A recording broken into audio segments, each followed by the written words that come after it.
The Big Island of Hawaii is known for its untamed beauty. The island people go to for adventure and serenity, to be one with nature. But is there more happening on the island than peace and quiet? We found that over the past 2 years, at least 39 people have disappeared from the island, gone without a trace. Fear is growing in the community and pressure is mounting on police. I'm Kristen Thorne, and this is In Touch Investigates.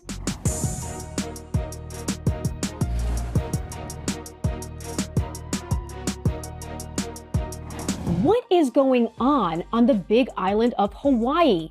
We reviewed public police reports and records for the local police department and found that over the last 2 years, about one person has disappeared every month. In total, 39 people. The vast majority of them are men. According to the Hawaii Police Department, they have only 22 active and open missing persons cases from the last 2 years. Police say once leads have run out in a missing persons case, they no longer classify that case as active.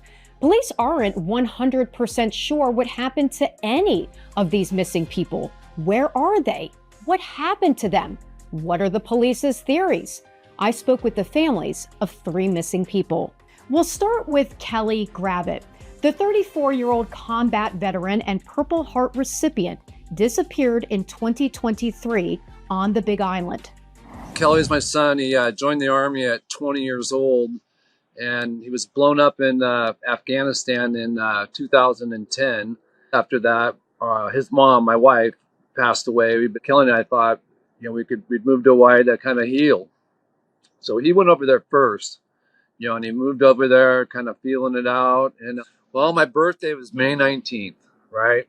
And we didn't get a call from him, and I kept texting him, and not getting any information, call from him. Right after that happened, I flew out to the Big Island. We made flyers, and we went and interviewed hundreds of people. We went to Sunday Fun Day, we went to open mic night, we went to the drum circle. I knew all the places he hung out. I went to his camp. I filed a missing persons report. I went and talked to detectives. Then there's Tyler Rakowski Eckel. He's 26 years old. His mother, Heather Eckel, hasn't heard from him in a year. August 10th was his last sighting. He was down on the Red Road, across from the Kalani retreat. I hadn't heard from him for a few days, so I thought something wasn't right. And then I get a call from the sheriff's office. They had found his belongings, his phone, his wallet, a bag of his things.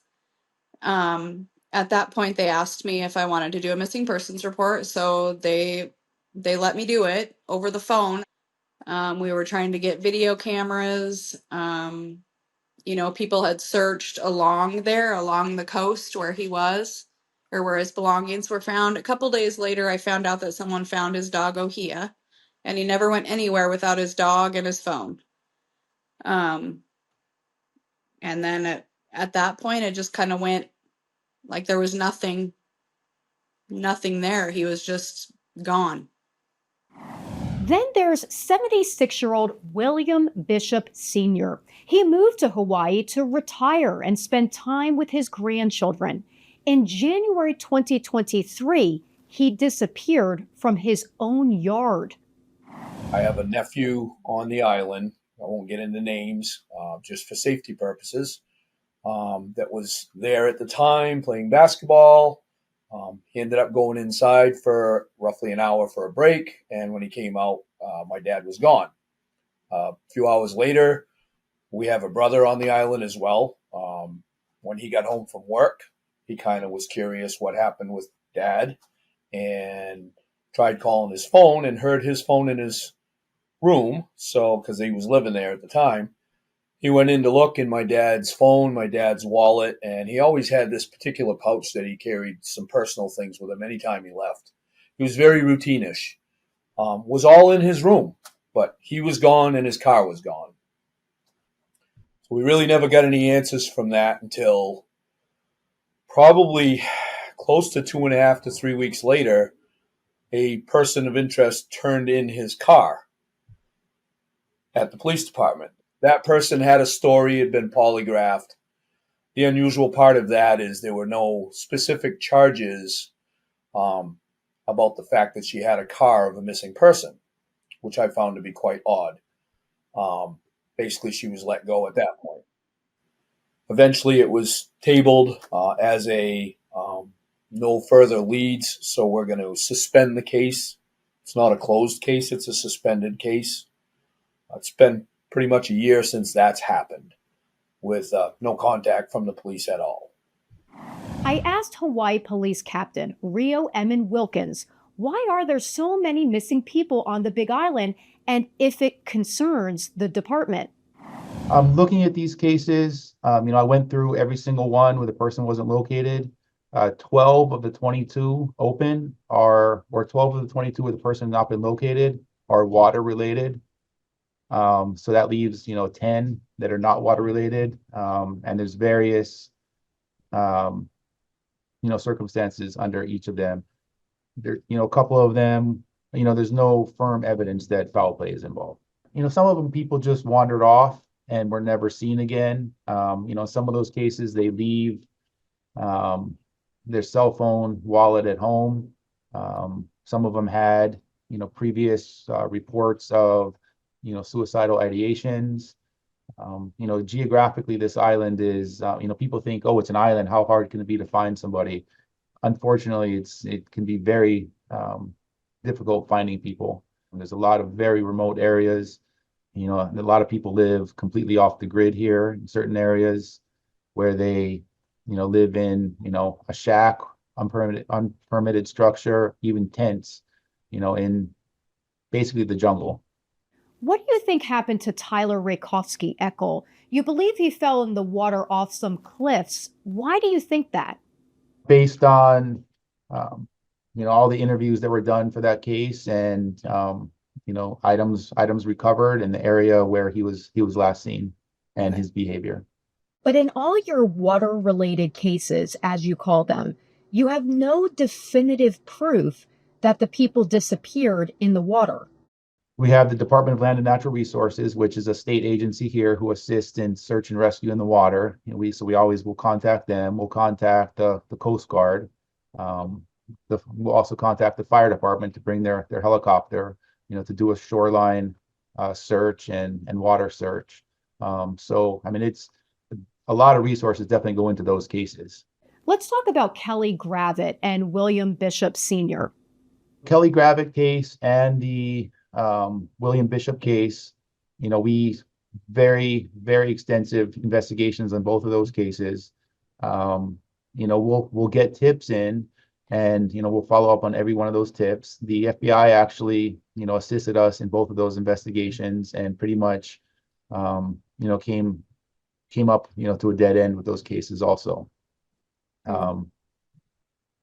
There's nothing to indicate definitively that there is foul play in either of those cases. But in the case of William Bishop Sr., a woman showed up at one of your police stations with his car. That isn't suspicious? She had indicated that she had gotten it from another location. I believe the vehicle was parked down in, I don't know how far it was from his residence, but quite a distance from his residence, and the car was left there parked. We recovered the vehicle.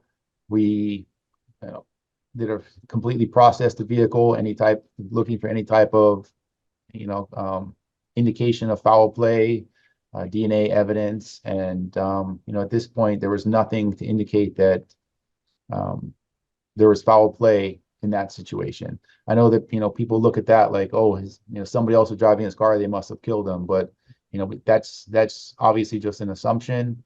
That's one of those cases that, it is a mystery. It does seem very, alarming, I guess, in a sense.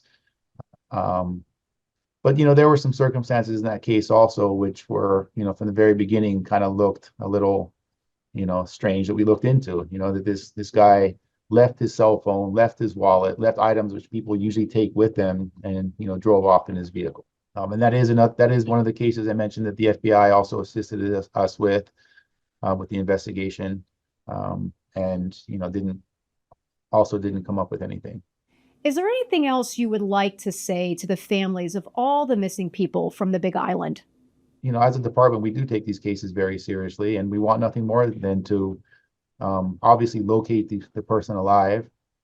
But if something happened to them, we want to get to the bottom of it. And if there is foul play involved, make sure that the case gets sent to the prosecutor's office. The families say they hope more can be done. They believe it's an epidemic. Yeah, there needs to be a joint task force with the Hawaii Police Department, the FBI, Homeland Security, the U.S. Marshals, and the DEA, all working together on different tasks. So there needs to be a joint task force and stuff, and somebody needs to care. This is so hard for me and gives me so much anxiety and so much depression. And the only reason I'm sitting here today talking to you is I don't want one more family to have to experience what all of our families have had to go through. For In Touch Investigates, I'm Kristen Thorne.